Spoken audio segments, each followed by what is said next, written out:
Centro de Formação Teológica, CEFORTE, Polo Petrópolis, apresenta o tema Primeira Epístola de João. Este trabalho foi elaborado pelos acadêmicos Adalto José de Souza e Leonardo de Souza. Ambos estão cursando o 5º período naquele estabelecimento de ensino. Esta será uma breve explanação ao Centro de Formação Teológica, CEFORTE, tendo como preposto o professor Vitor Hugo Maivorme como requisito parcial para obtenção do título de formação no curso livre em Teologia, ministrado pelo CEFORTE Polo Petrópolis. Neste sentido, nós temos as cartas joaninas, e bem como o Evangelho do próprio João, e existem estudos comparativos entre a literatura escrita por João e os evangelhos sinóticos.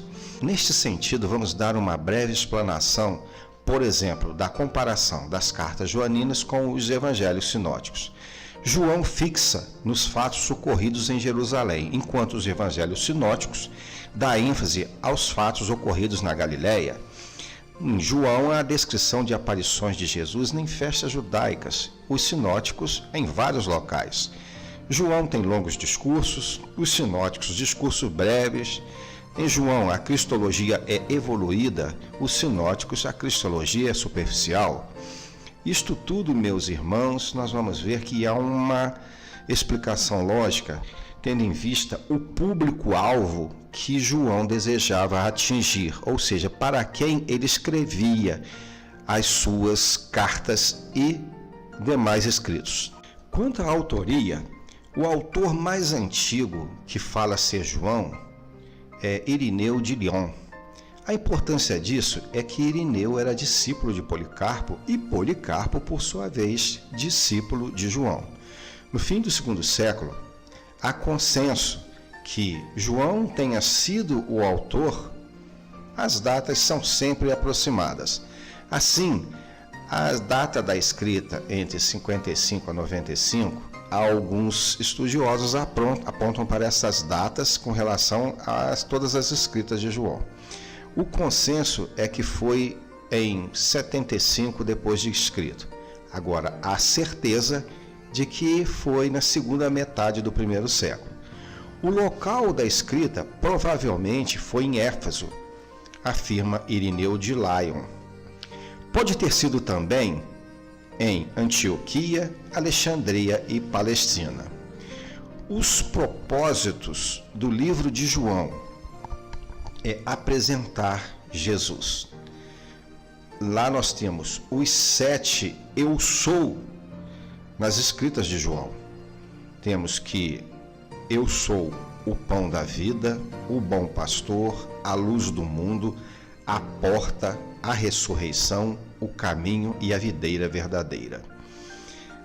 Temos também que, mais especificamente falando de 1º e 2º João, temos um contexto que são surgimentos de heresias.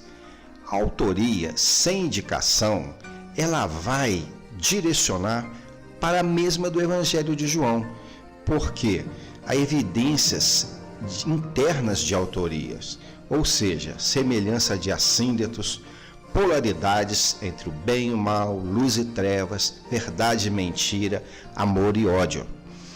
E sintaxe, ou seja, a semelhança gramatical.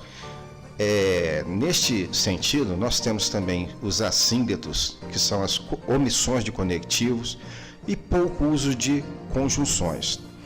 Evidências externas de autoria, pais da igreja que atribuem a autoria a João, que são entre eles Clemente de Roma, Didaquê, Epístola de Barnabé, Policarpo, Pápias, que nesse sentido, Pápias, Irineu, Clemente de Alexandria.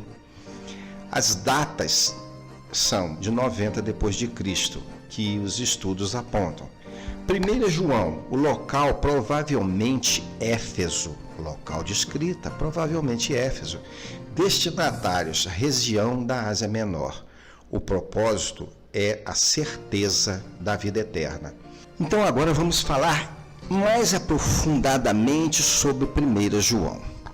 Então veja só, o motivo deste livro é que o apóstolo João falou da perigosa disseminação das influências de apostasia na igreja. Ele adverte aos santos para que não se associem às trevas e não permaneçam na insegurança, ou seja, eles fiquem na segurança de um evangelho genuíno. Ele manifesta que o Filho foi oferecido como sacrifício por toda a humanidade. Quem escreveu? Como nós já falamos, embora o autor das 3 epístolas não mencione o seu nome em nenhuma delas, a linguagem é tão semelhante à do apóstolo João que se supõe ter sido ele o autor das 3. O autor das epístolas de João foi uma testemunha ocular do Salvador ressuscitado, algo que se pode assegurar sobre o apóstolo João. Vamos ver 1 João 1, de 1 a 4 e 4, 14.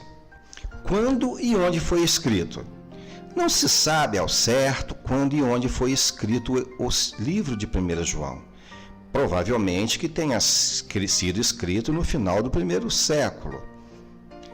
Embora João tenha passado grande parte de sua juventude na Palestina, a área se tornou hostil aos cristãos e aos judeus após a destruição de Jerusalém e de seu templo em 70 d.C. Diz a tradição que João saiu pela Palestina para viver seus últimos anos em Éfeso.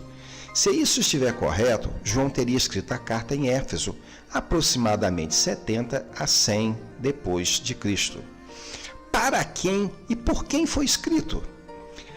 Para quem 1 João foi escrito não é declarado explicitamente, mas suas palavras dão a entender que João escreveu para os fiéis. Veja João 1, 3 a 4, ou capítulo 2, 12 a 14. Talvez as pessoas na Ásia Menor, que é a atual Turquia, onde algumas fontes históricas dizem que João pode ter vivido e ministrado no final do 1º século depois de Cristo. Nesta época, falsos mestres haviam criado uma divisão entre os santos na região. É a apostasia que estava se disseminando na igreja, uma filosofia em particular que estava ganhando popularidade era o docetismo. Algumas características marcantes desse livro, elas são dos apóstolos originais de Jesus Cristo. João foi uma testemunha especial do Salvador ressurreto. E João iniciou essa carta declarando que havia visto, ouvido e tocado Jesus Cristo pessoalmente, ampliando seu testemunho pessoal. Ele convidou estes leitores a terem comunhão com o Pai e com o seu Filho Jesus Cristo. 1 João 1, 3. O amor é um tema importante na primeira epístola. João enfatizou que aqueles que dizem que amam a Deus, mas não amam as pessoas ao seu redor, são mentirosos. Veja 1 João 4, 20 e 21.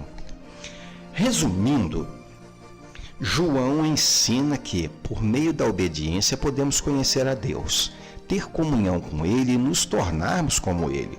Nos últimos dias surgirão anticristos. O amor do Salvador por nós se manifesta por meio de seu sacrifício expiatório.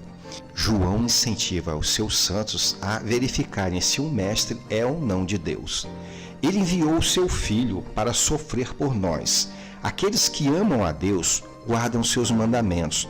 Aqueles que acreditam em Jesus e são nascidos de Deus vencerão o mundo.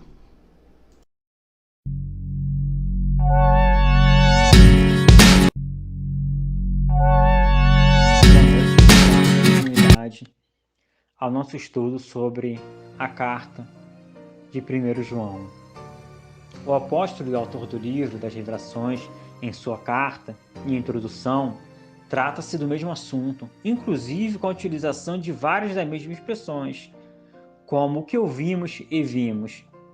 João começa e encerra sua epístola falando sobre a vida eterna, elevando sempre que Jesus é o Messias. O fato dele chamar de filhinhos revela também a sua idade avançada.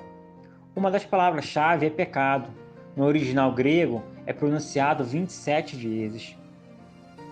De acordo com alguns pais da igreja, como Clemente de Alexandria, o apóstolo João desenvolveu um grandioso ministério pastoral nas várias igrejas espalhadas pela província da Ásia, particularmente onde se localizava Efésia, a atual Turquia. João vem trazendo uma alerta à igreja em relação aos gnósticos, para que ninguém se deixe envolver por falsas doutrinas e ensinos heréticos, pois os gnósticos estavam pregando sobre uma revelação recebida da parte de Deus, que elevava o conhecimento superior aos apóstolos. João também enfatiza a fé no Senhor Jesus, no amor e no poder. Mediante a fé sincera, o crente vai abandonando o pecado. Ele não está exigindo uma perfeição, pois sabe muito bem das limitações do ser humano. O que ele quer dizer é que os cristãos devem andar de acordo com a palavra de Deus. João faz observações sobre o diabo. É chamado de maligno, pois em sua pessoa não há bem algum. Está se referindo ao capítulo 3, versículo 2, que diz: não como Caim, que era do maligno e matou seu irmão. E por que causa matou? Porque as suas obras eram más e a do seu irmão justa.